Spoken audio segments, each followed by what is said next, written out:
You close your eyes, and the night air feels gentle against your skin. Far away, beyond the weave of time, there lies an old city of sun-baked brick and shimmering river light. It is a place that hums softly in memory, a place where ancient songs were first sung. You hear the murmur of distant reeds, the rustle of palm leaves, and the rhythmic hush of water touching stone. This is the world of Gilgamesh, a king, a builder of walls, a dreamer who searched for truths as fragile and eternal as the stars. You are not here to watch battles or to hear of thunderous deeds, but to drift quietly through his life as though you were walking beside him at twilight, listening to the breath of ages. The air is calm, heavy with the scent of earth after rain. In the shadows of old ziggurats, children laugh and pottery wheels hum.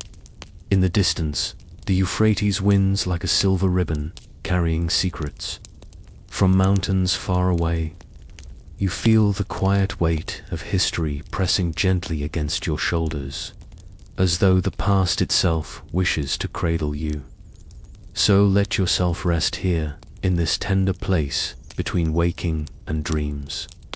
Let each moment unfold softly, like lantern light on a river at night. This is not just a tale, it is a lullaby woven from stone and sky, from friendship and longing, from the heartbeat of one who sought to live forever and found meaning in the search. The night hums softly, like a cradle song carried over ancient sands. You stand at the edge of Uruk before the first light, when even the stars seem to hold their breath.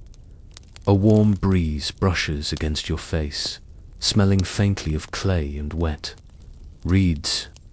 Somewhere far off, a potter's kiln still smoulders, its faint smoke curling upward, as though whispering to the moon. You feel the hush of a city not yet awake, a city still caught between dream and day. The walls are there before you, calm, ageless siege, brick carrying the weight of countless hands. You run your fingers along the cool surface, and for a moment you imagine the ones who shaped it, each heartbeat and exhale pressed into the clay. And then you sense him, Gilgamesh, not yet the figure sung in tablets and lullabies, but a young man awake long before dawn, walking those very walls. You hear the rhythm of his steps, slow and thoughtful, as though he is listening to something only he can hear.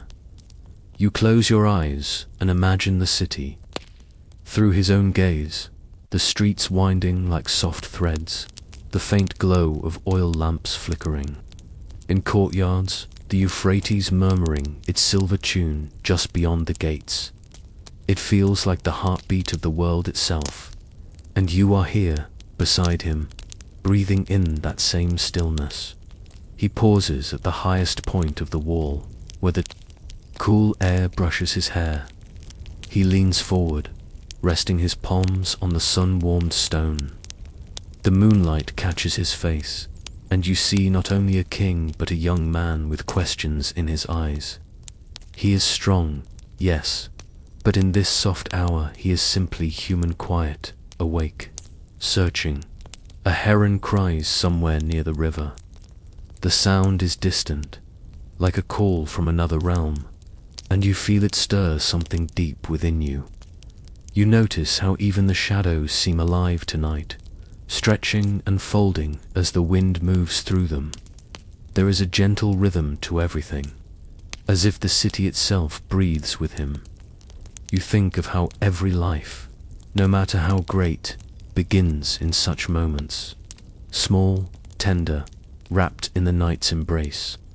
And here, in the cradle of this ancient world, you feel a kinship with him, a quiet recognition that you, too, carry questions that can only be asked when the world is hushed. So, before you get too comfortable, take a moment to like the video, and subscribe, but only if you genuinely enjoy what I'm doing here.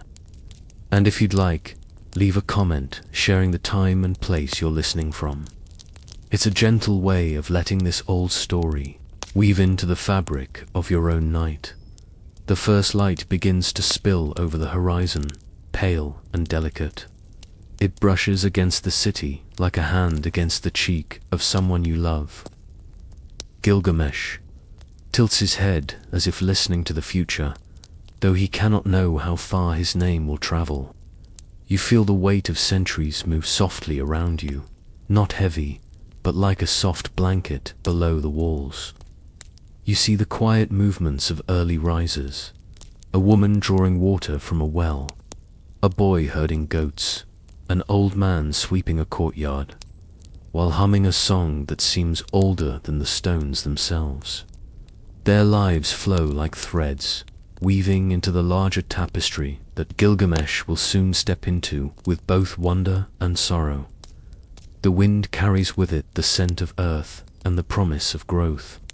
Somewhere, barley sways in the fields beyond, still heavy with dew.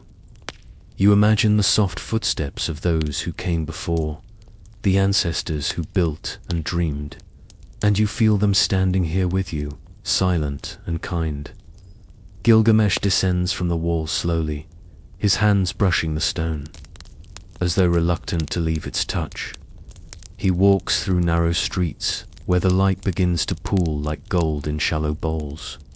He pauses by a doorway, watching a child still asleep in his mother's arms, and something in his face softens, like the gentlest sigh. You follow him as he makes his way to the edge of the river. The water gleams now, awake and alive, carrying whispers from distant mountains. Gilgamesh kneels and cups the water in his hands, and as he drinks, you sense the mingling of mortal thirst with something deeper. Longing you feel within yourself as well. The day will come when he journeys far, when legends will grow like vines around his name. But for now, there is only this: a young man, a city cradled by dawn, and you, standing quietly at his side. You let your eyes close gently, holding on to the memory of that soft breeze, the hum of the city, and the feeling that in this moment, nothing is urgent. All things are allowed to simply be, and the world turns slowly, like a lullaby sung by the earth itself. You feel the warmth of late afternoon sunlight on your face as you walk again through Uruk. The day is quieter now, the bustle of morning having softened into a steady rhythm of voices and footsteps.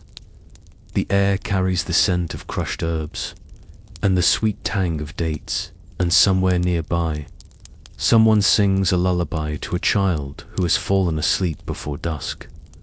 You trace the curve of the walls with your eyes, rising tall and patient above the city.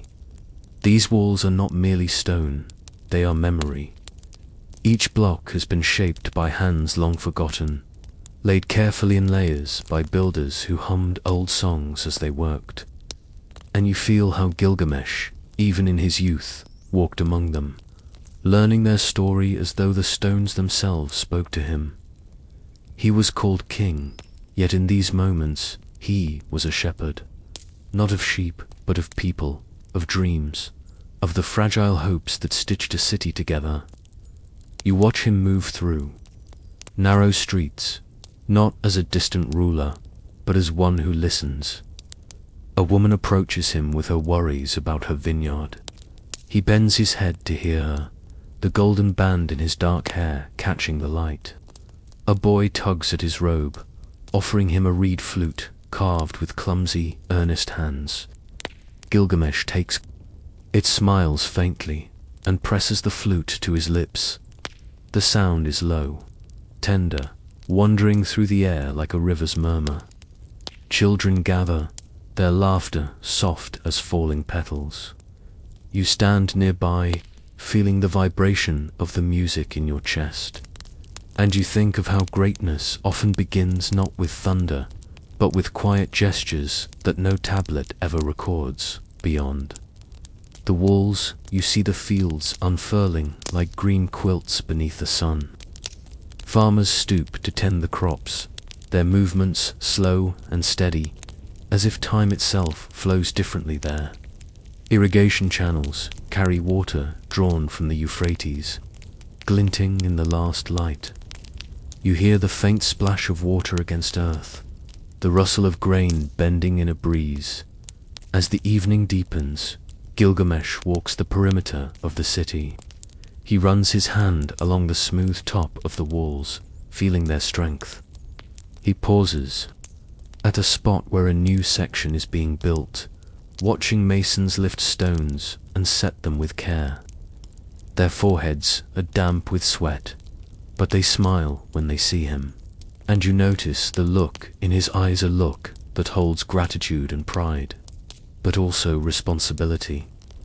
You imagine what it must feel like to carry the pulse of a city in your heart, to know that every gate and tower, every market and home depends on your choices. The thought drifts through you like a soft wind. It humbles you. It makes you think of your own life, the small walls you have built, the people you quietly tend to, even when no one sees. Night gathers slowly, a veil of indigo falling over the land. Lamps are lit one by one, their glow spilling over thresholds and into courtyards. Gilgamesh sits upon the western wall, watching the horizon fade. A shepherd drives his flock through the gate, the sheep bleating softly as they pass. From somewhere below, a lyre begins to play, slow and sweet. You feel the melody drift upward, carried on the cooling air, wrapping itself around you like a shawl. The city feels alive. You feel alive within it. Gilgamesh closes his eyes and leans back, his mind tracing the unseen lines that connect each soul within these walls, the potter, the farmer, the laughing child. And you, standing nearby, feel the same invisible threads brushing against your heart. There is no need for urgency here, no need for the clamor of battles or the roar of distant gods. Here, there is only the simple, tender act of building and caring, of shaping something that will outlast one lifetime, perhaps many. The stones seem to hum softly beneath your hand, as if they too remember. A gentle wind sweeps through, carrying the scent of cooling earth and ripening figs. The stars begin to reveal themselves one by one, shy and silver. Gilgamesh lifts his gaze to them, his eyes soft with wonder, and in that stillness, you sense the faint beginning of a longing that will one day carry him far from these walls, seeking answers the stars themselves might hold. For now, though he remains here, a shepherd, a listener, a dreamer leaning into the night, and you remain beside him, letting your own breath fall into the same rhythm as the city's gentle heartbeat, letting the ancient calm seep slowly into your thoughts until all feels quiet and whole. The air is different tonight. You feel it as soon as you step beyond the walls into the dim hush of the grasslands. The earth is warm beneath your feet, still holding the sun's memory, and the wind carries with it a distant rustle, something alive, something unfamiliar. The fields breathe quietly in the dark. You hear insects hum their slow songs, and somewhere an owl calls from the edge of a palm grove. You walk beside Gilgamesh as he pauses, his eyes sweeping the horizon, sensing something beyond the reach of his city's glow. For days, whispers have come from the far places, tales of a figure who runs with gazelles, who drinks from clear springs alongside deer, whose hair tangles with leaves, and whose laughter carries like birdsong. They call him Enkidu, and though the stories are soft and strange, Gilgamesh listens. You feel the weight of his curiosity, not the sharp curiosity of conquest, but something gentler, something yearning. A shepherd passes by, leading his flock toward shelter. He bows low to his king, but his eyes are wide with memory.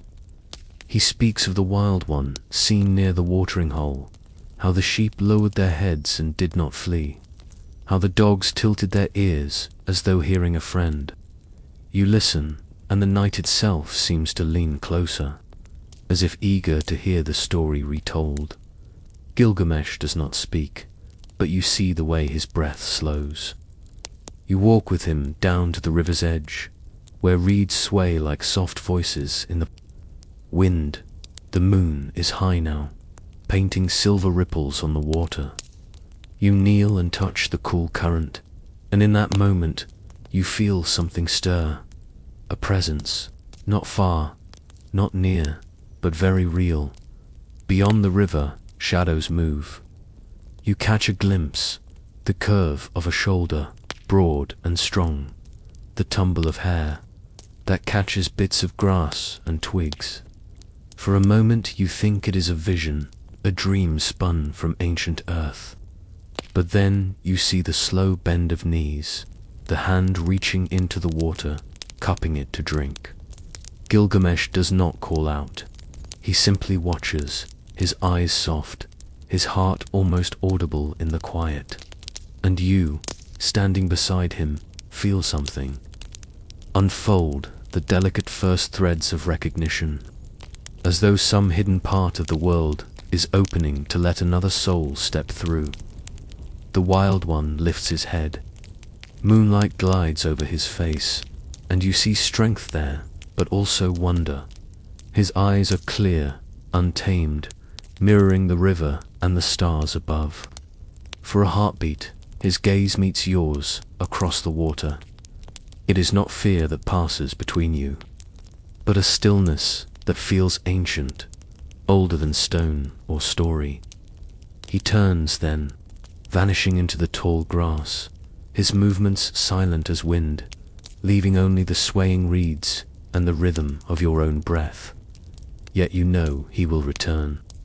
You know some invisible tide has shifted, drawing him, drawing you, drawing Gilgamesh toward something neither of you can yet name. The night deepens. Gilgamesh sits on a smooth stone by the riverbank, his elbows resting on his knees, his fingers trailing through the shallow water. You sit beside him, listening to the quiet song of crickets, feeling the peace of this moment before the world changes. He speaks softly, more to the darkness than to you. There is more to this life than walls, he says, his voice carrying the same softness as the wind. And you understand, you feel it too, the gentle ache of longing, the sense that somewhere beyond the familiar, someone waits who will see you as you truly are. The reeds bow in the breeze. The river hums its endless tune. Above, the stars shift in their patient arcs, watching as they always have, bearing witness to the first threads of friendship woven quietly under the night sky. You close your eyes for a moment, and in the darkness, behind them you see again that wild figure, the way the moonlight loved him, the way his presence felt like a forgotten part of your own soul returning. You breathe deeply, letting the night fill you, letting the thought of him linger softly, like the last notes of a song carried on the wind. Beside you, Gilgamesh rises at last. He brushes the dust from his robe, his eyes still turned toward the dark line of the horizon. Tomorrow, he murmurs, as though speaking to the grass itself. Tomorrow we shall see. You stand with him, feeling the cool earth, the vast quiet sky, and the gentle promise of someone new stepping into the story of your nights. And together you walk slowly back toward the sleeping city. Each step a rhythm, a heartbeat, a soft anticipation wrapped in the silence of the stars. You awaken to the sound of early birds, their songs floating lightly over the river. The light is gentle, poured like honey across the fields. The walls of Uruk glow in the distance, but today you walk beyond them, feeling the damp grass beneath your sandals and the slow rhythm of the earth under your feet. Beside you now is Enkidu, no longer only a whisper of the wild, no longer just a fleeting shadow among reeds. He stands in the daylight, his presence steady, his eyes deep and untroubled. You feel the warmth of his quiet, the way his silence feels like an open hand rather than a closed door.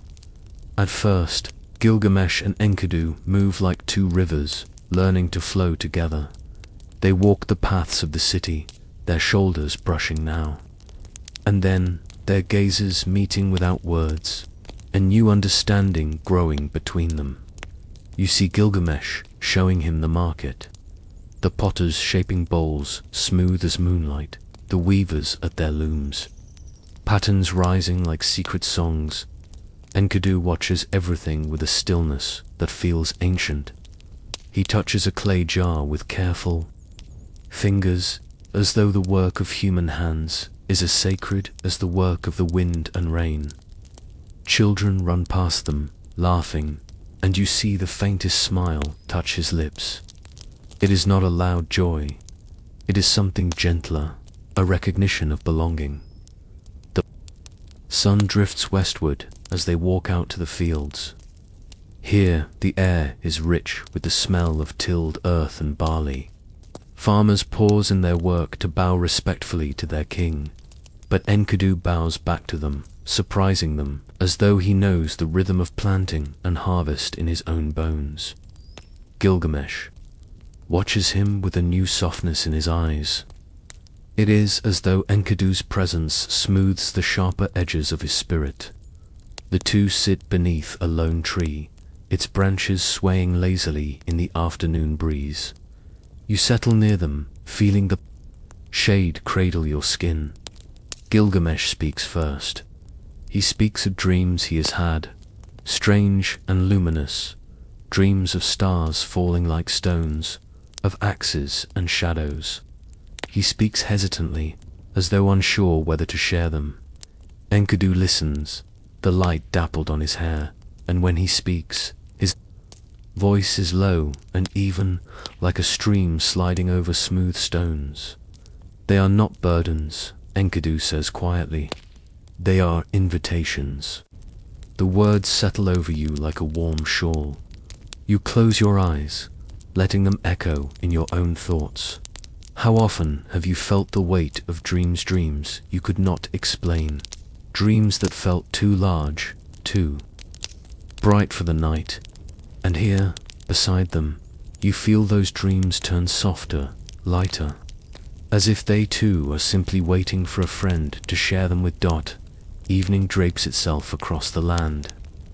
The three of you walk back slowly, the first stars shy in the sky. Gilgamesh and Enkidu speak in low tones, not of duty or conquest, but of small things. The taste of cool water at midday, the sound of doves in the temple courtyard, the feeling of standing barefoot in fresh soil. You watch them and you see how their steps fall in rhythm, how their silences match, how their laughter's soft, unplanned spills into the air like lantern light. This is not a friendship born of need or gain. It is something deeper, a weaving of two lives into a single pattern, each thread lending strength to the other. Later, they sit atop the city walls.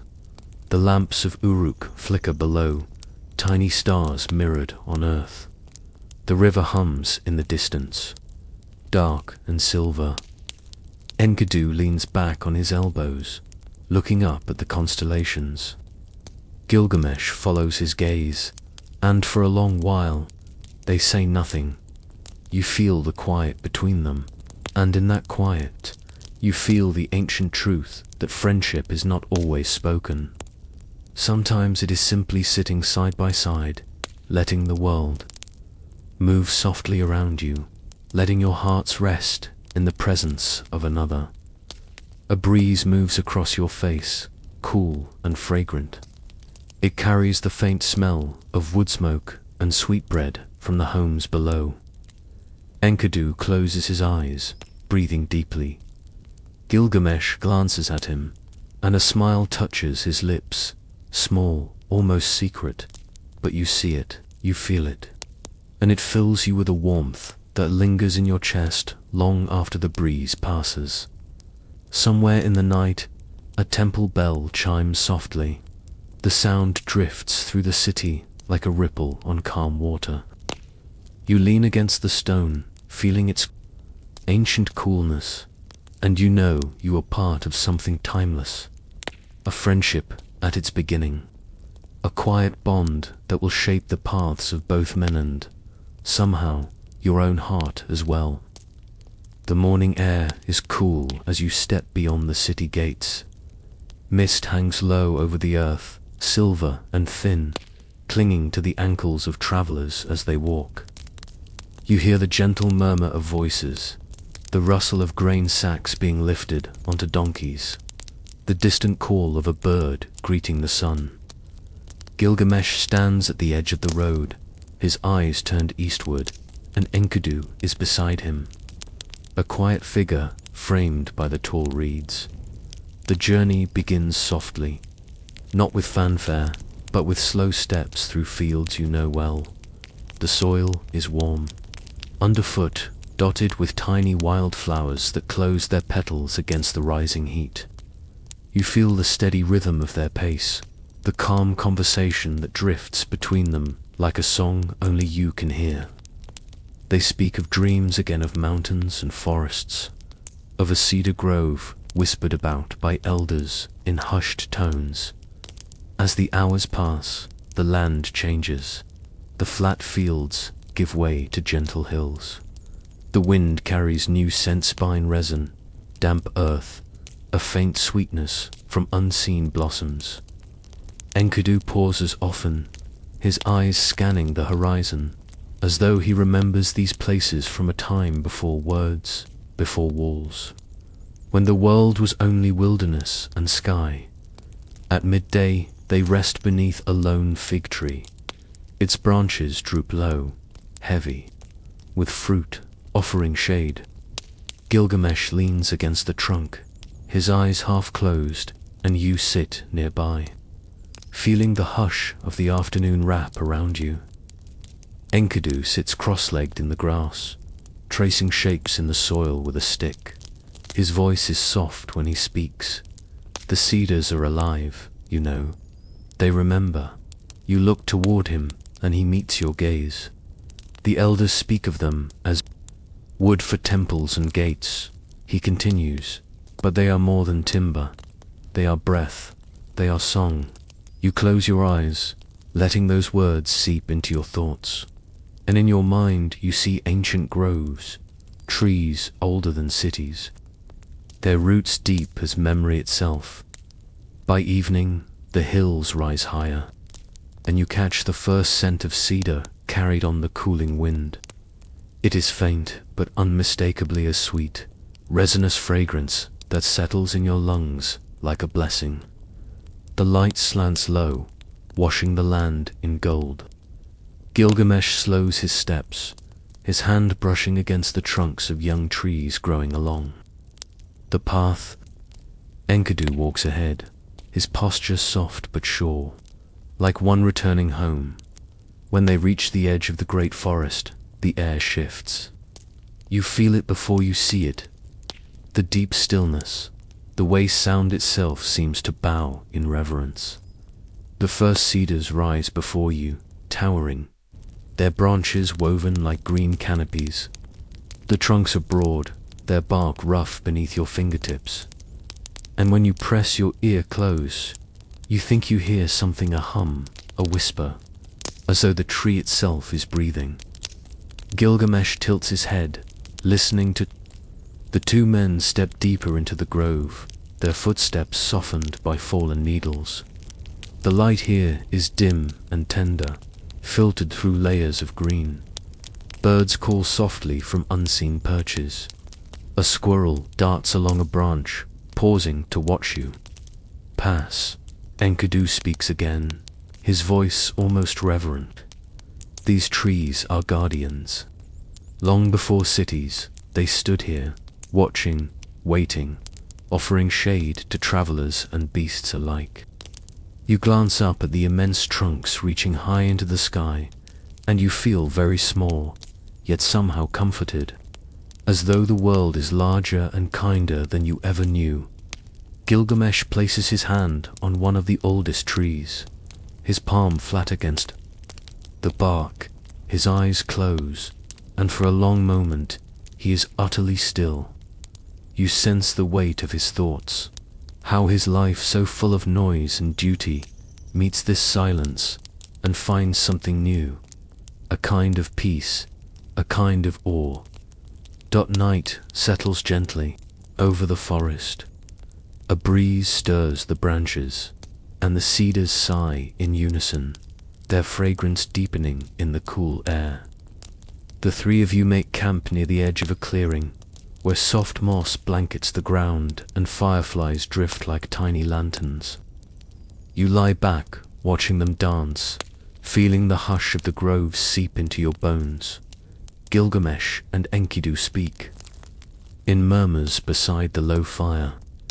They share stories of their childhoods, small, tender memories of running through fields, of learning the first songs from their elders, of nights spent awake, staring at the same stars above you now.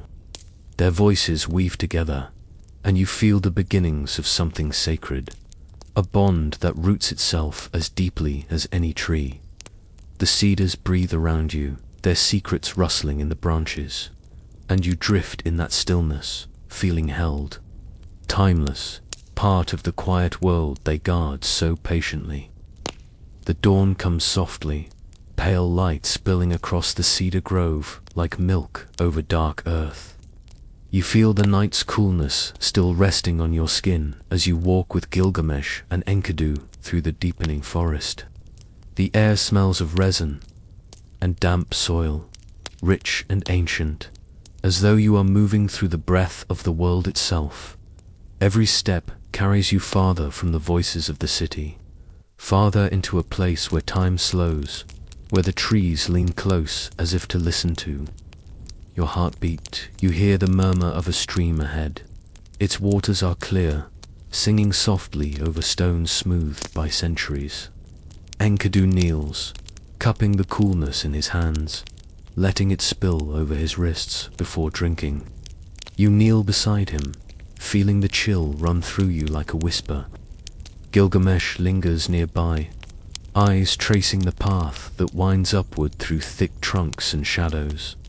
The ground begins to rise, and you climb together in silence.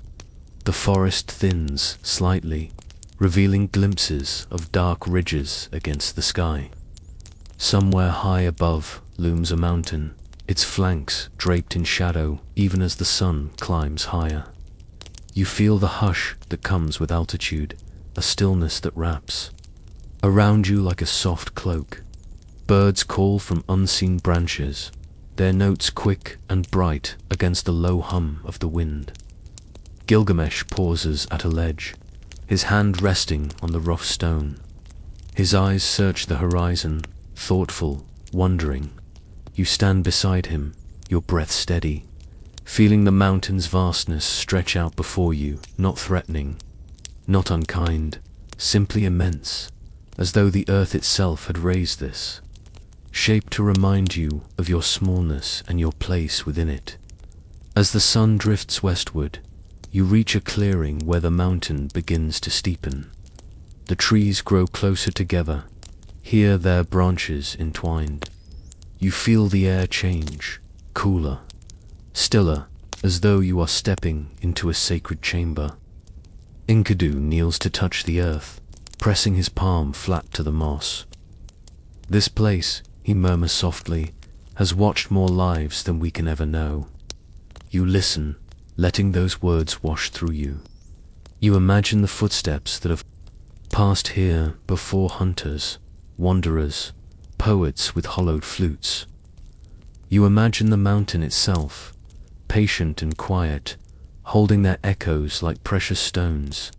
A breeze stirs, carrying with it the deep scent of cedar mixed with something, darker, earthier, as though the mountain itself exhales. You walk onward, deeper into the shadows. Rocks rise like ancient guardians along the path, their surfaces carved by time, streaked with lichen and moss. When you rest your hand against one, it is cool and alive, a silent witness to countless dawns and dusks.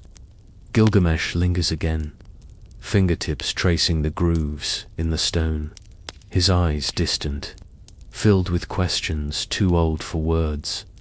Evening approaches slowly, the light softening to amber.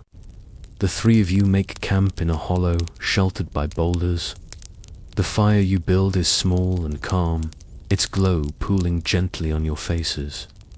You sit with your knees drawn up, feeling the warmth seep into your skin, watching sparks float upward, like tiny stars returning to the sky.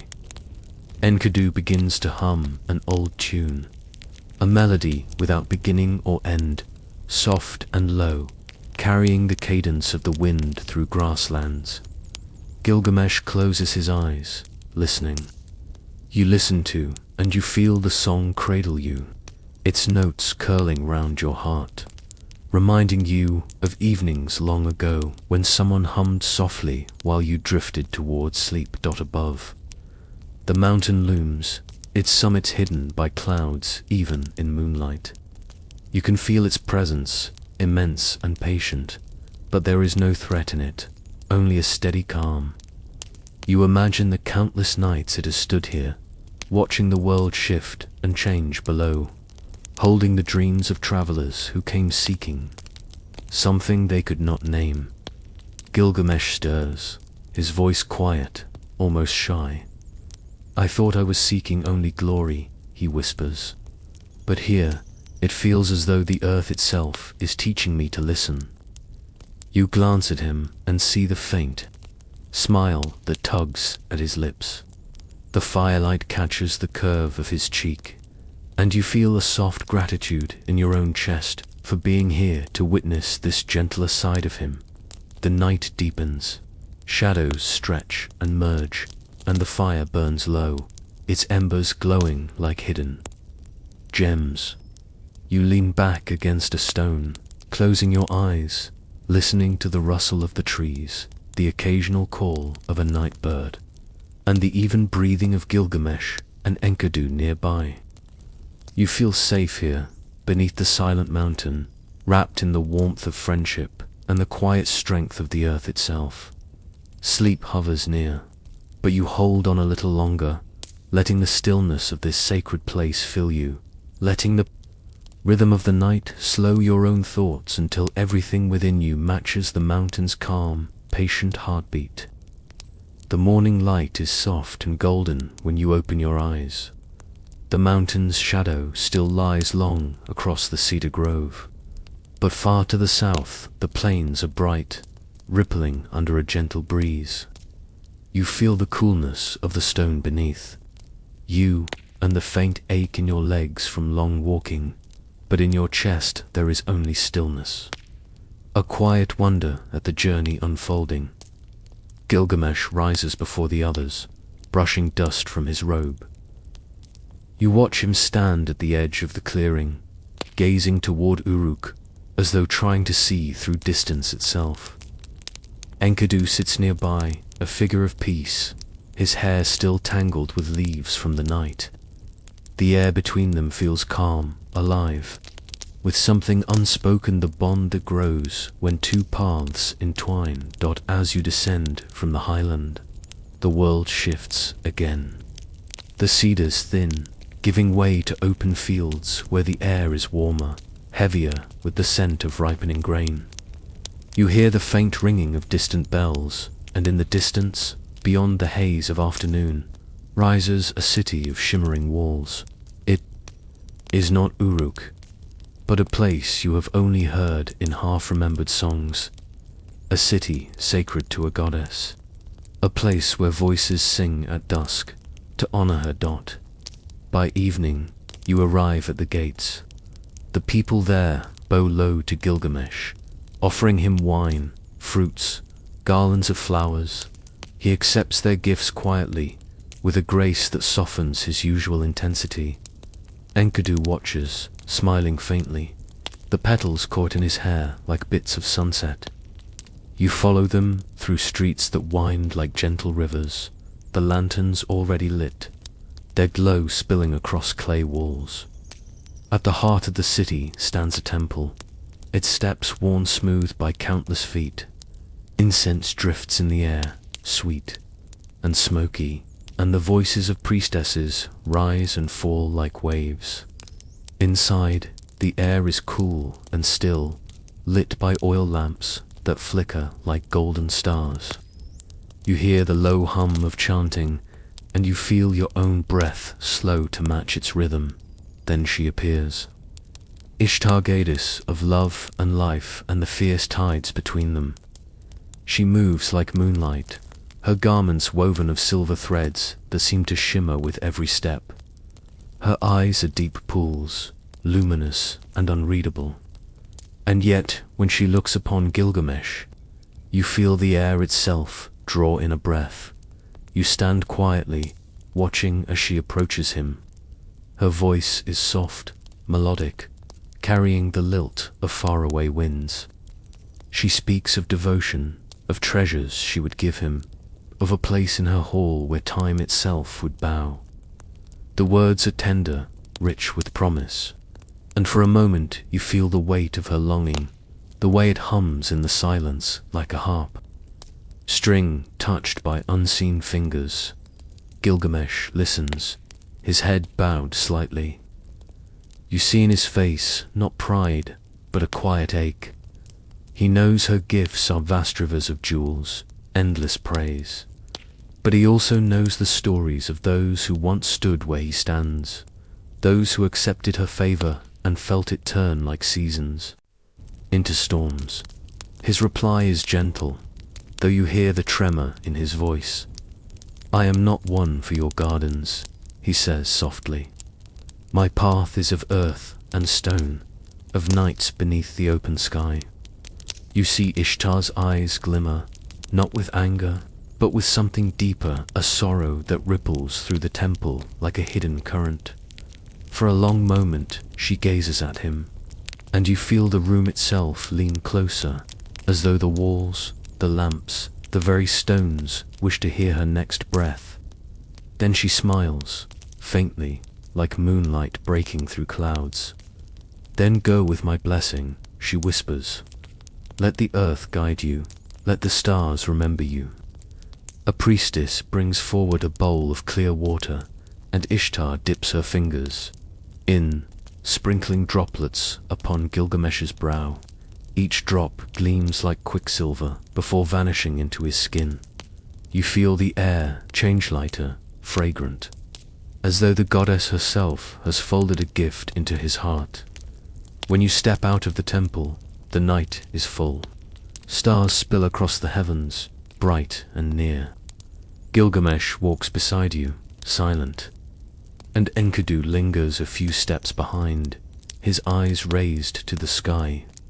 None of you speak, for words feel too small now, but in your chest you carry a new stillness, a soft knowledge that the path ahead is shaped not only by mortal hands, but by blessings whispered in moonlit halls. The night wind stirs, carrying with it the scent of cedar and warm earth. You breathe it in deeply, letting it settle in your lungs, letting the memory of Ishtar's voice move gently through you. And as you walk, you feel the rhythm of your steps join with theirs three, souls moving quietly under ancient stars, carrying both the weight and the lightness of the journey still to come. The dawn arrives slowly, as though hesitant to disturb the hush that has settled over the world. You stand on the soft earth beyond the fields, feeling the cool dew seep gently into your sandals. A pale mist floats low, clinging to the reeds. Along the riverbank, Gilgamesh and Enkidu stand nearby, speaking in low tones that ripple like water, their words too quiet to catch, but their rhythm calm and steady. Far off, You hear the distant call of animals in the plains, deep, resonant. Sounds that tremble faintly in your chest. A herdsman passes by, leading oxen toward the day's pasture, their hooves pressing dark prints into the wet soil. And then, through the quiet morning, the rumor reaches you. A sacred bull has wandered down from the heavens, its presence both a blessing and a burden upon the land. You follow Gilgamesh and Enkidu as they walk slowly across the wide meadows. The grass brushes against your fingers as you trail your hand through it. The air carries a dry warmth now, mingled with the deep scent of animals. You feel time stretch softly as you walk, each step unhurried, each breath drawn with care.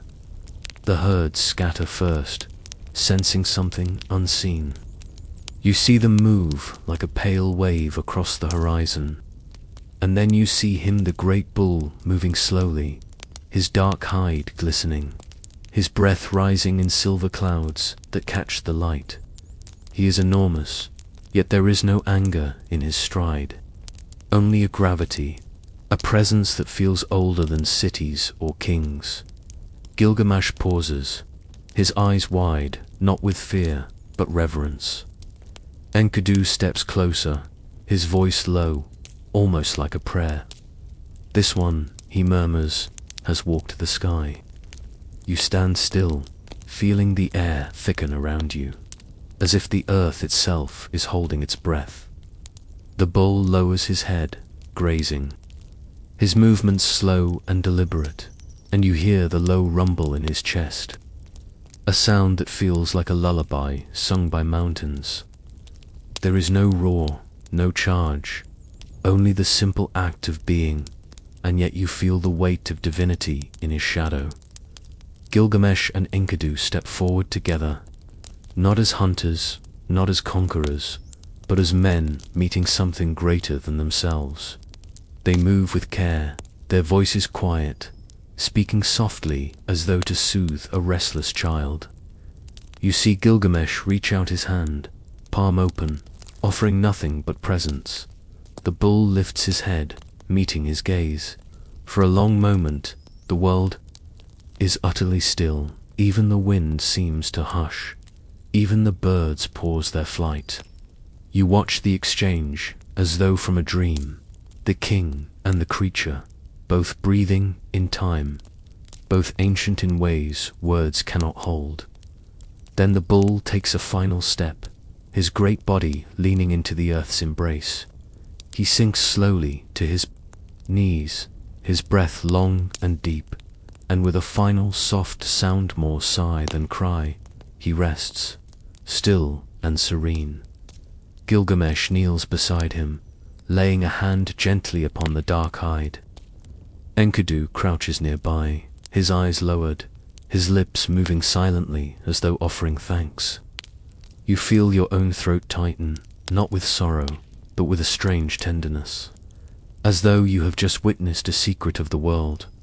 The bull's breath fades into silence, and the meadow seems to bow around him, the grass leaning inward, the light softening.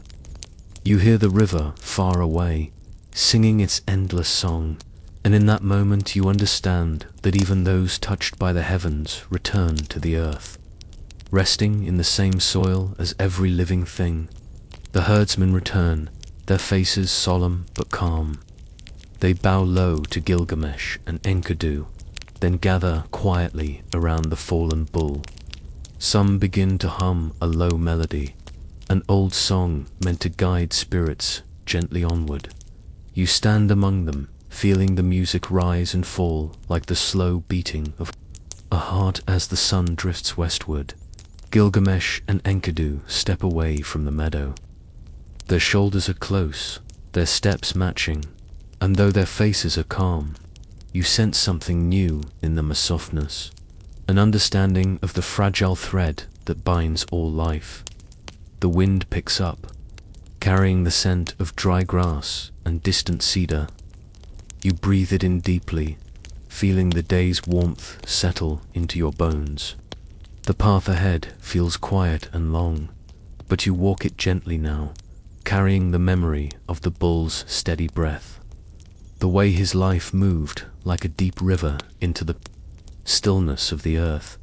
And as you walk beside them, you feel that stillness echoes softly within you, a reminder that every ending can be a tender gift, a whisper of the eternal carried in the hum of the wind. The night is quiet when you wake, though you are not sure you ever truly slept. The stars are pale, scattered like grains of salt across a dark velvet sky. The air carries a coolness that brushes your face gently, but you feel the weight of something new pressing softly into your chest. You rise and step toward the low embers of the fire. Gilgamesh is sitting there, knees drawn up, eyes far away, and you hear the rasp of his breath, steady but heavy. Beyond him, Enkidu lies still, wrapped in a woven blanket. The faint light of dawn touches his face, and you see how peaceful he looks. His features softened, his lips curved in the slightest shadow of a smile. You remember how the day before, he had laughed, a quiet laugh, low and bright, as he traced patterns in the dirt while Gilgamesh spoke of plans for new walls, new gardens. You remember how they had shared bread, breaking pieces with their hands, eating slowly as the light waned. It had felt endless then, like time itself would stretch to hold them both forever. But in the night, something shifted. Enkidu had grown still, his breathing shallow, his hand reaching out in dreams to grasp nothing but the cool air. Gilgamesh had sat beside him for hours, one hand resting lightly on his friend's shoulder, murmuring words that had no name, words spoken only between those whose lives have been braided together. You kneel now at Enkidu's side, feeling the stillness that has settled around him. The world itself seems to pause. The trees no longer rustle. The river slows its song. Even the birds hold their calls as the first light spills gently over the horizon. Gilgamesh speaks, his voice rough, low, as though every syllable carries a lifetime of memories. You were the one who made me see, he whispers. You were the one who made me more than a name carved in stone. You hear the tremor in his words, and you feel the ache behind them, a soft, human grief that threads its way into your own heart. Enkidu's hair still carries the scent of cedar and wild grass. His hands, resting peacefully on his chest, are the same hands that once held reeds, that once touched the earth with reverence. You look at his face and see the echo of all the days you've walked beside him, the laughter, the long silences, the way he looked at the stars as though they were old friends. Gilgamesh reaches out, brushing a stray leaf from his friend's brow. The gesture is simple, tender, and you feel the quiet weight of love in it. Not the love of triumphs, not the love of praise, but the love that grows when two souls see one another completely. The morning deepens, the sun lifting slowly into the sky. Insects begin to hum again. A faint wind stirs, carrying the scent of earth and water.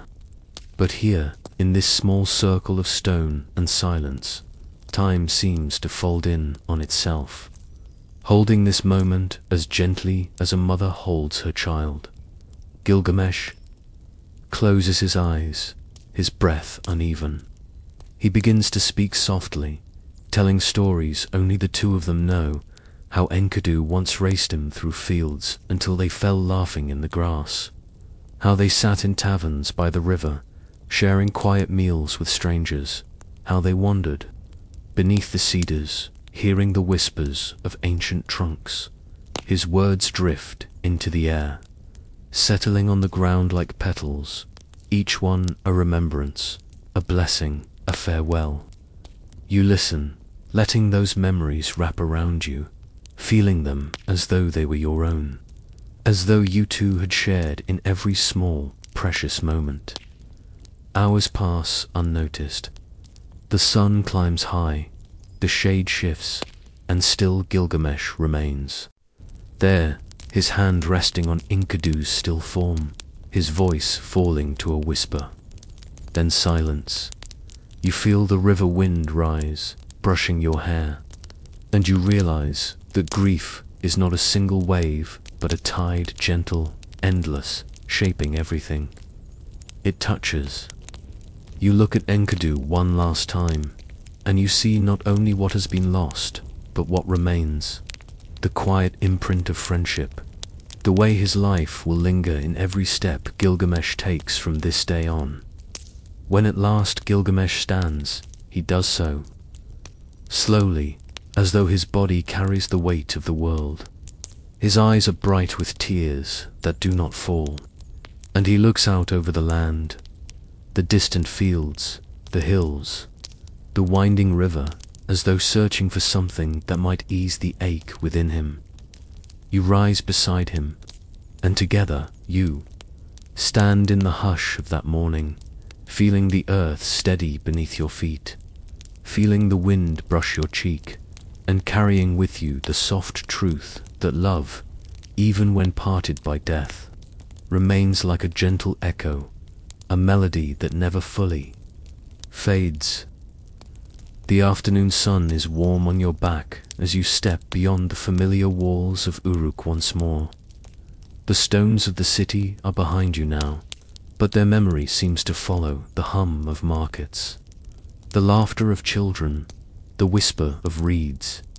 In the wind, you walk beside Gilgamesh, though his stride is different now. Each step is slower, more deliberate, as if every grain of sand beneath his feet carries the echo of Enkidu's absence. The land beyond the gates stretches wide and golden.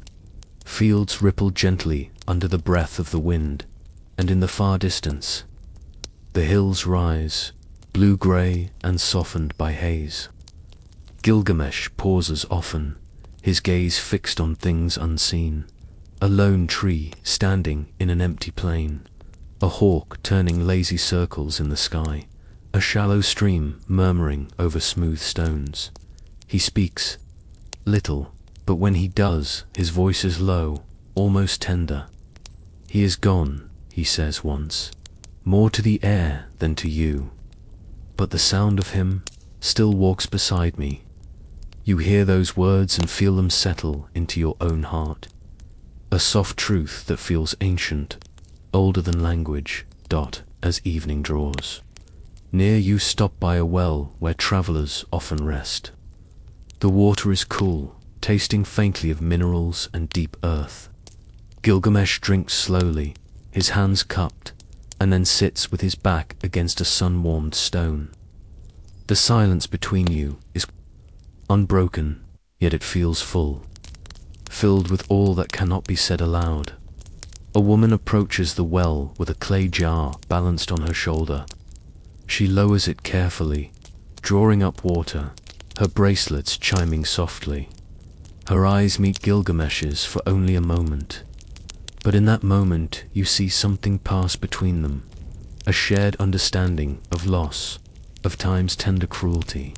She does not speak, but she offers him a small fig from her basket. He takes it gently, nodding his thanks. The sun lowers, and the sky becomes a wash of rose and amber. Shadows lengthen across the plains, and you feel the day itself lean toward rest. Gilgamesh stands, brushing dust from his robe. He looks at the road ahead, and you see in his eyes a new kind of hunger, not for conquest, but for something deeper, something eternal. You follow him as he walks into the twilight. The road curves, revealing a stretch of land dotted with ancient stones. Some are carved with faded markings, symbols whose meanings have been softened by centuries of wind and rain. Gilgamesh kneels before one, tracing the lines with his fingertips. They built these to remember, he murmurs, to hold names when voices fade. You kneel beside him, feeling the rough stone under your hand. The markings are cool, but you sense a warmth beneath them, the warmth of those who once stood. Here, the warmth of lives once lived fully, now held gently in memory. The evening breeze stirs, carrying the scent of dry grass and distant fires. Gilgamesh closes his eyes, and for a long moment he simply breathes, his chest rising and falling like the hills around you. As darkness deepens, you make camp near the stones. The fire you build is small and steady, its glow brushing your faces. With amber light, Gilgamesh sits across from you, staring into the flames. His hands rest loosely on his knees, his shoulders bowed not from weight, but from reflection. When he speaks, it is almost to himself. "Is this all we leave?" he whispers. Walls that crumble, stones that fade. You feel the ache in his words, but you also feel the tender hope hidden within them. You answer softly, though you do not know if he hears. "Perhaps we leave. More in the hearts we touch." The night deepens. Stars appear one by one, faint pinpricks of silver that grow brighter as the sky darkens. Gilgamesh tilts his head back, watching them in silence. He breathes in deeply, then lets the air go with a long sigh. You watch the firelight dance across his face, and for a moment you see not a king, not a hero, but a man sitting quietly with his grief, learning to carry it as gently as one carries a sleeping child. The fire pops softly, sending a brief shower of sparks into the night air.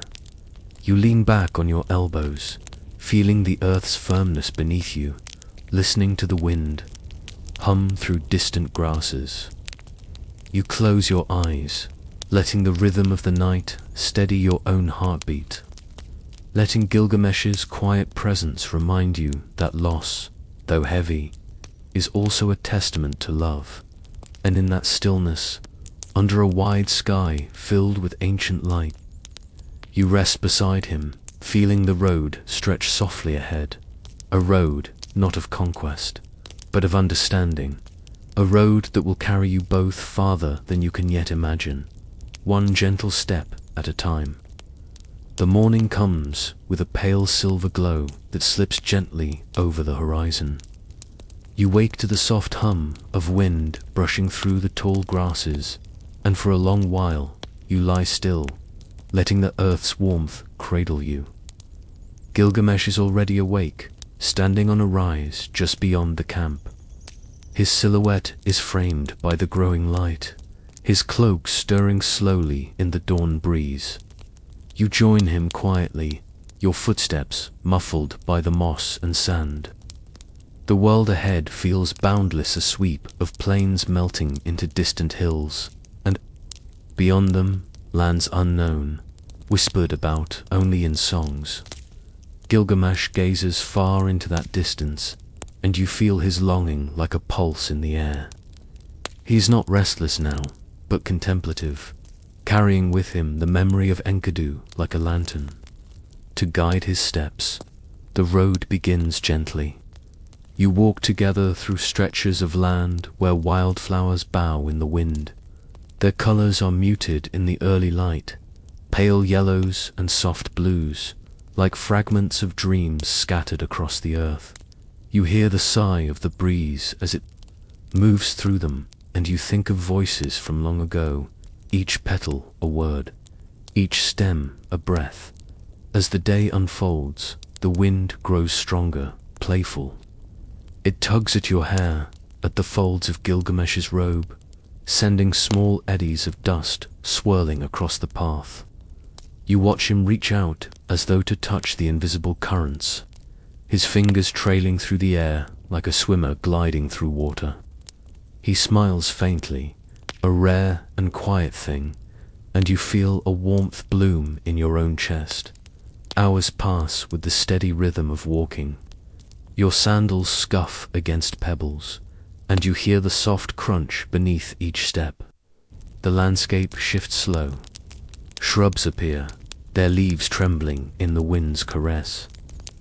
You notice the sky opening wider, a canvas of soft white clouds drifting lazily, and for a while you simply watch them, letting your thoughts drift with them like feathers. Near midday, you find shelter in the shadow of a rock outcropping. The stone is warm, holding the sun's memory, and you lean against it, feeling your body soften into rest. Gilgamesh sits nearby, drawing small shapes in the sand with a stick, a circle, then another, then lines connecting them, perhaps a map, perhaps only a thought made visible. You ask nothing. Instead, you let the quiet speak. The wind shifts, carrying the scent of faraway rains. Gilgamesh closes his eyes, his face calm, the lines of sorrow smoothed by the gentleness of the moment. After a while he speaks, his voice barely above the wind. Do you think the world remembers us? You do not answer immediately. You watch the way the shadows move across the sand, the way a small lizard pauses to blink at the sun. Then softly, you say, perhaps not in stone or in song, but in the kindness we leave behind. Yes. He nods, and you see his hand relax, the stick falling quietly to the ground. A long breath leaves him, carried away by the wind, and you feel the weight of his grief shift slightly, lightened by something you cannot name. The road calls again as afternoon deepens.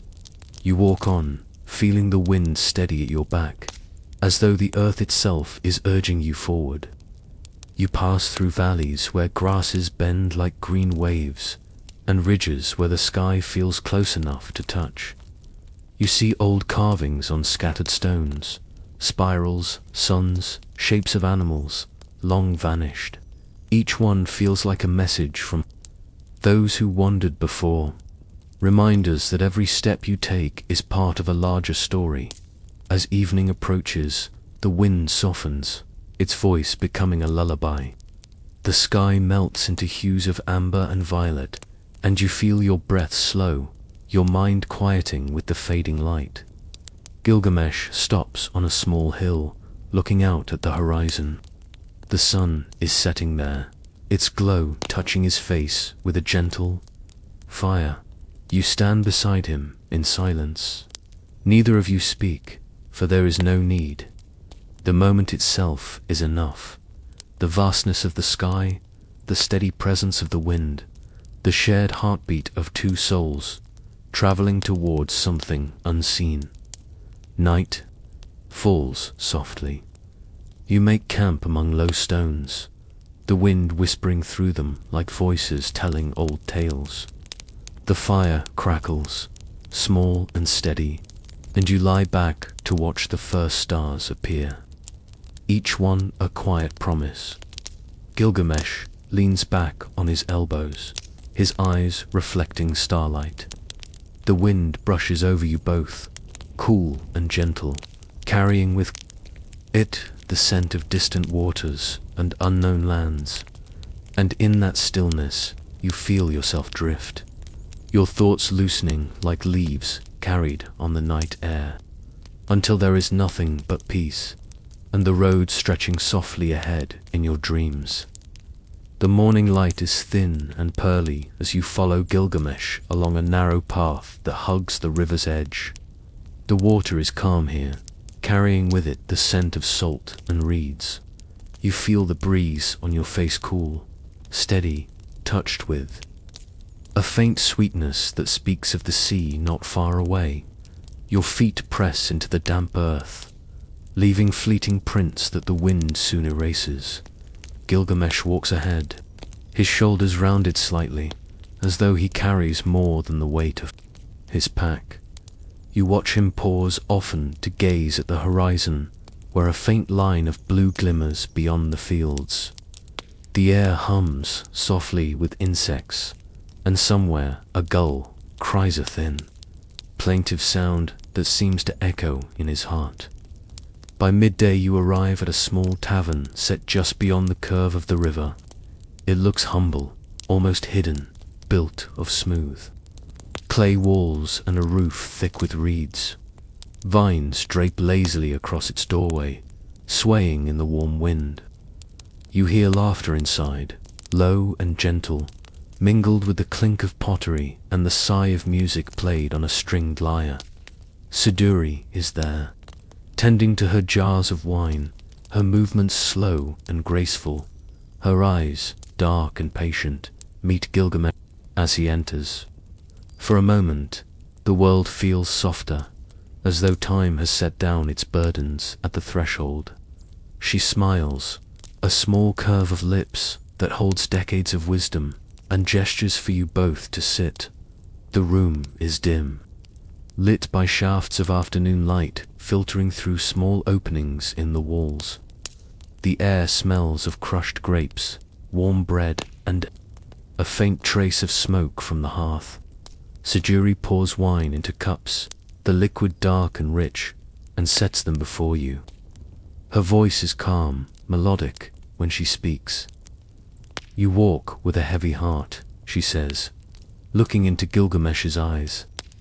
He lowers his gaze, fingers tracing the rim of the cup, and nods. You sit quietly, listening as Siduri's words flow like a slow river. She speaks not of immortality or hidden secrets, but of the simple beauty found in the passing of days. "Fill your belly," she says softly, "dance and be merry. Cherish the child who holds your hand. Delight in your wife's embrace.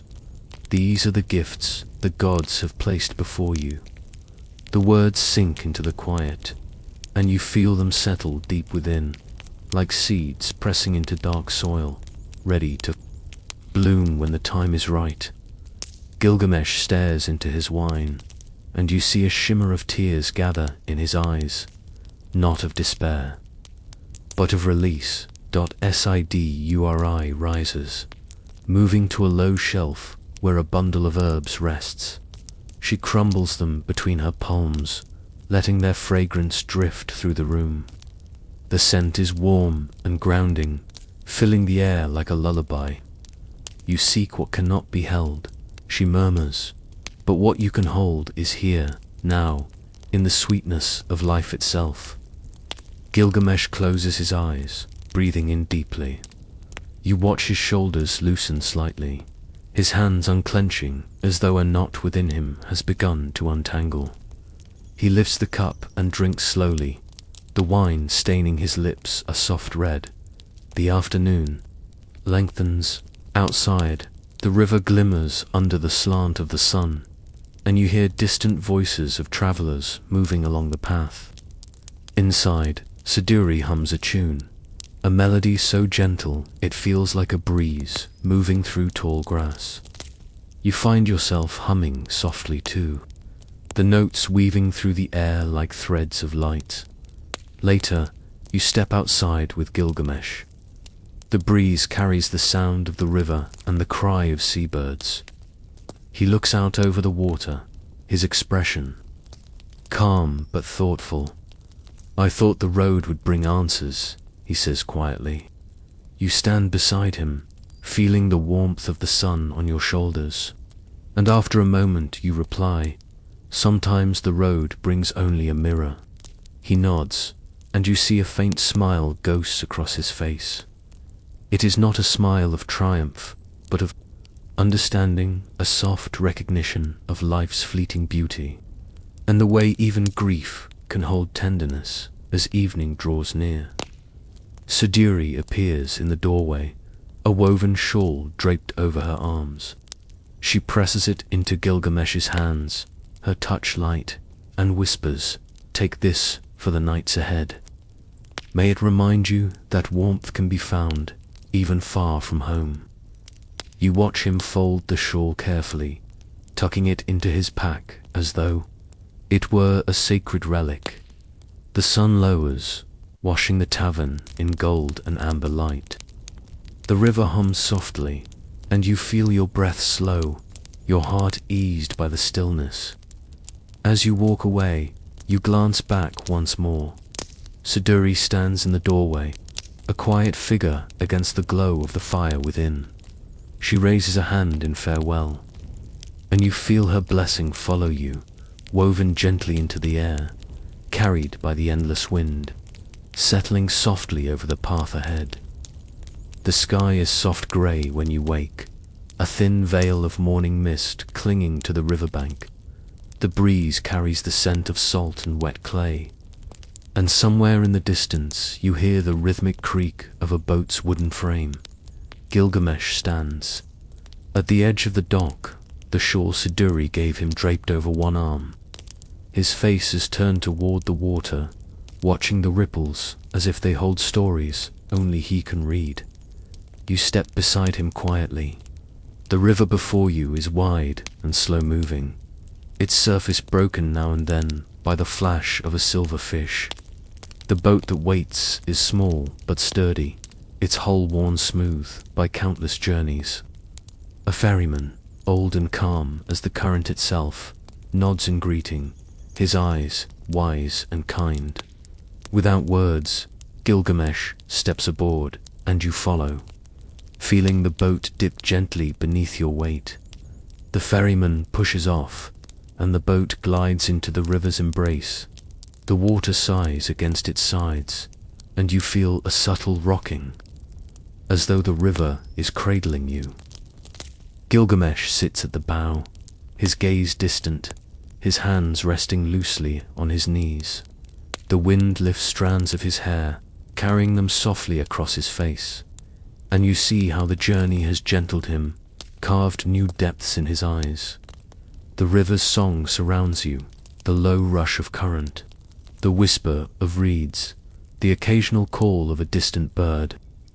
You lean over the edge, watching your reflection ripple and blur, and in that shifting mirror, you catch glimpses of other faces. Enkidu laughing under starlight, Siduri's patient smile, the countless nameless builders of Uruk, their hands shaping walls that outlast time. Gilgamesh speaks softly, as if to himself.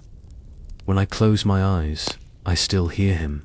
His laughter, the way he spoke my name. His voice breaks gently, like a branch bending under its own weight. You say nothing, but your hand rests briefly on his arm, a quiet touch, a reminder that he is not alone on this water. The mist thickens as the boat drifts further downstream. Shapes blur the trees, the far bank, the distant hills, the river. Feels endless now, a ribbon of memory winding through the world. You let your mind drift with it, thinking of your own losses, the faces you carry within you like lanterns. Each one flickers softly, steady against the dark. The ferryman hums a tune, low and soothing, a song older than the city walls, older than kings or gods. You feel the melody seep into your bones, a rhythm as ancient as tides, as steady as breath. The boat glides on, its wooden frame creaking softly with each gentle wave. Hours pass in that drifting peace. You see islands appear, then vanish into mist. Sometimes a heron rises silently from the reeds, its wings catching the pale light as it lifts into the sky. Gilgamesh watches each one as though they are omens, but his eyes no longer hold that desperate search for immortality. Instead, they hold something quieter, a dawning understanding that memory itself can be sacred. The ferryman steers toward a small inlet where the current slows. Here the water is deep and dark, its surface smooth as polished stone. You see your own reflection clearly now, and behind it, Gilgamesh's face, softened by weariness, lit by a tender calm.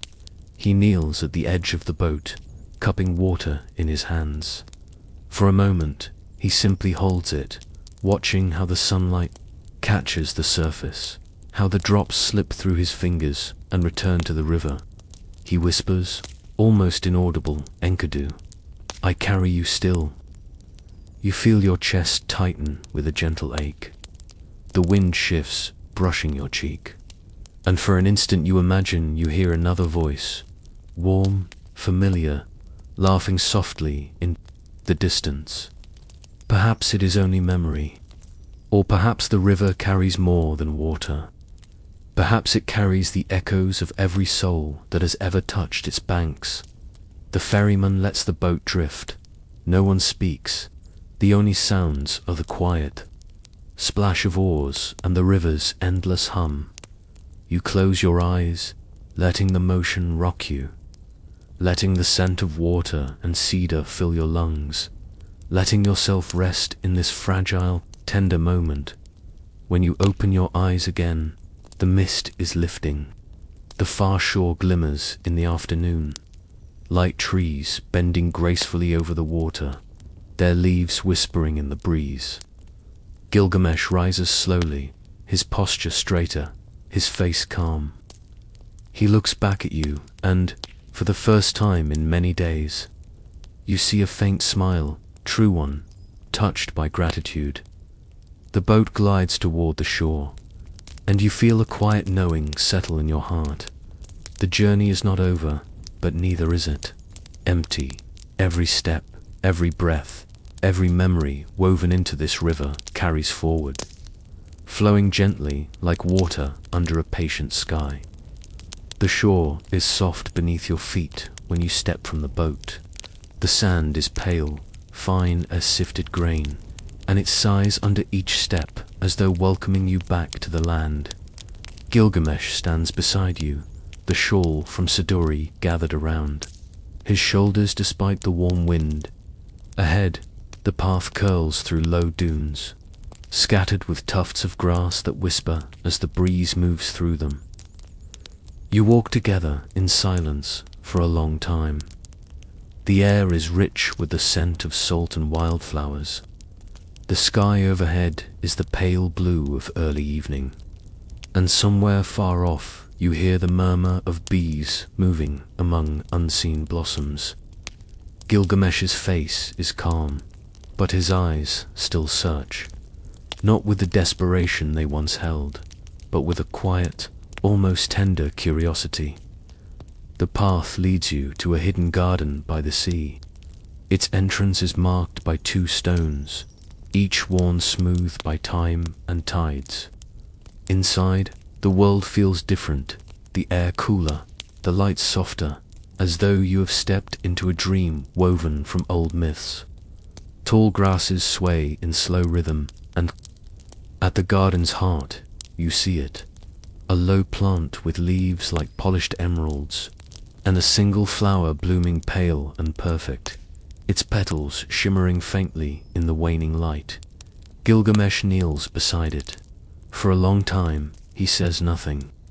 You kneel too, feeling the earth's coolness against your knees, the hum of life beneath your palms as you touch the soil.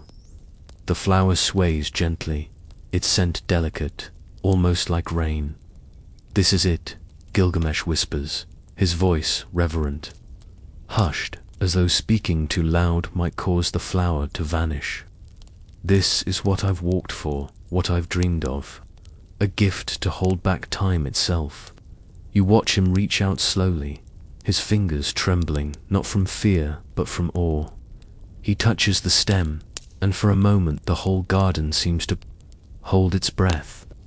Then, with infinite care, he lifts the flower from the soil, cradling it in both hands, as though it were a newborn child. The wind moves gently through the leaves, carrying the flowers sent out over the sea. You feel a stillness settle in your heart, a sense of wonder at the fragility of such beauty. Gilgamesh smiles faintly, his eyes glistening with something softer than triumph. "It's mine," he murmurs, "and I will bring it back, to share with those I love." You walk with him back toward the shore, the flower cradled carefully against his chest. The path feels shorter now, each step lit by the last golden rays of the sun. The waves lap gently against the sand, their rhythm matching the steady beat of your heart. At the water's edge, Gilgamesh kneels again. He dips his hands into the sea, letting the cool water wash over the flower's roots. You watch as tiny droplets cling to the petals, catching the light like stars. For a long moment, there is nothing but the sound of the waves and the sigh of the evening wind. Then, as the tide begins to rise, Gilgamesh sets the flower down beside him for just a moment to adjust the shawl around his shoulders. A small crab scuttles near, unnoticed. A wave creeps higher than the last, and when it pulls back, the flower is gone. Gilgamesh stares at the empty patch of sand, his breath catching softly in his throat. He searches the water, his hands moving gently through the shallows, but the sea keeps its secret. You watch him kneel there, the shawl falling loose from his shoulders, and your heart aches not sharply, not cruelly, but with the tender ache of watching someone face what is true for us all. He sits back slowly, his hands resting in his lap, the waves brushing lightly against his knees. A long silence settles between you. Then he says softly, "It was never meant to be kept, was it?" You shake your head gently. The wind carries the salt air across your skin, and you feel your own eyes fill with tears, not of grief, but of gratitude for having seen something so rare, even if only for a moment. Gilgamesh smiles, then, a quiet, weary smile. "The flower was beautiful," he says, "but perhaps its gift was only to be seen, to remind me that life itself is enough." You sit beside him until the stars appear, their silver light trembling on the waves. The garden feels far away now, but its memory lingers, the shimmer of the petals, the hush of the earth, the soft lesson that nothing can be held forever. The sea sighs. Gilgamesh rises, brushing sand from his robe. He looks once more at the horizon, then at you, his eyes calm, steady, clear. And together you walk back from the shore, carrying with you not a flower, but something gentler, a quiet knowing, a peace that blooms softly within your heart. Night has folded itself across the land by the time you see the towers of Uruk again. They rise from the darkness like memories shaped in clay, their outlines silvered by the soft glow of the moon. You pause at the edge of the fields, listening to the distant hum of life within those walls, the lowing of oxen bedded down for the night, the faint call of a flute drifting from a courtyard. Gilgamesh stands beside you, the wind tugging lightly at his robe, and for a long while, neither of you speak. You feel his stillness, his presence tempered by all he has seen. The grief that once pressed sharply against his chest now rests quietly within him. Like a stone worn smooth by time and water, the path into the city is familiar, but tonight it feels different, touched by what you have carried back. You walk slowly through the gates, the guards bowing their heads with calm respect. Inside, the air is heavy with the scent of night-blooming flowers, and lanterns sway in the gentle breeze, their light trembling like golden moths. Gilgamesh pauses. In the main square, his eyes lifting to the great walls that encircle the city. He reaches out, placing his hand on the cool stone, and you see the way his shoulders ease as he does. "This," he says softly, almost to himself, "is what remains. Not the fleeting flower, not the unreachable sky, but these walls and the lives they shelter." You follow him through winding streets. The homes are quiet, shadows pooled in their doorways. But here and there you hear the gentle rhythm of nightlife. A potter still turning clay under lamplight. A child whispering a lullaby to a drowsy sibling. Gilgamesh walks as one who belongs, his presence no longer heavy with the need to conquer, but lightened by the desire to care, to witness, to remember. He leads you up the western slope to the highest wall, the place where you once stood with him before the dawn of his legend. The stone is cool beneath your hands as you lean against it, and the view stretches wide, fields glimmering in moonlight, the ribbon of the river winding far into the dark.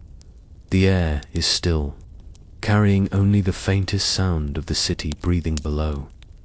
Gilgamesh stands in silence for a long time, his gaze tracing the horizon, and you see in his eyes a softness, a peace that only comes from having walked through grief and returned with something deeper. He speaks at last, his voice low and steady. "I sought to escape death," he says, "but I have learned. It is not escape we are given. It is love. It is memory. It is the chance to build something that shelters others." The words sink into you, settling like seeds in dark soil. You think of Enkidu, of the cedar groves and the winding river, of Sidori's counsel and the flower that could not be held. Each memory glows softly within you, not as sorrow, but as something precious. A lantern in the quiet night below. The people of Uruk sleep, their dreams sheltered by the walls. Gilgamesh once shepherded with restless pride. Now he watches over them with a gentler heart. He rests his hands on the stone, closing his eyes as though offering the city a blessing. You feel it too, that sense of belonging, of being part of something that will outlast you, something tender and enduring. The moonlight deepens, spilling over the plains like silver water. A cool wind brushes your cheek, carrying the scent of grain and river silt. You close your eyes, breathing deeply, feeling the night settle into your bones. You think of your own life, the ways you have loved, the small things you have built, and you understand that they too are enough. Gilgamesh turns to you then, his face calm, his eyes luminous in the moonlight. "Thank you," he whispers. And though you know he speaks to more than just you, to Enkidu, to the gods, to the earth itself, you bow your head gently, feeling the warmth of his words move through you like a quiet river. The night is vast and still. The walls hum softly with the weight of centuries. You feel the journey behind you like a long, deep breath, and ahead of you only peace. You let your hands rest on the stone, feeling its coolness, its strength, and you know that though time will move on, something of this night, this story, will remain. You watch the stars wheel slowly overhead, each one steady and bright, each one a witness to countless lives lived with hope and love. The wind stirs once more, gentle and kind. You breathe in the moonlight, feeling your heart beat slow, feeling your soul quiet as a still lake. And here, at the end of your journey, you smile softly into the dark, letting Gilgamesh's legacy, his friendship, his humanness, settle gently in your heart. Good night.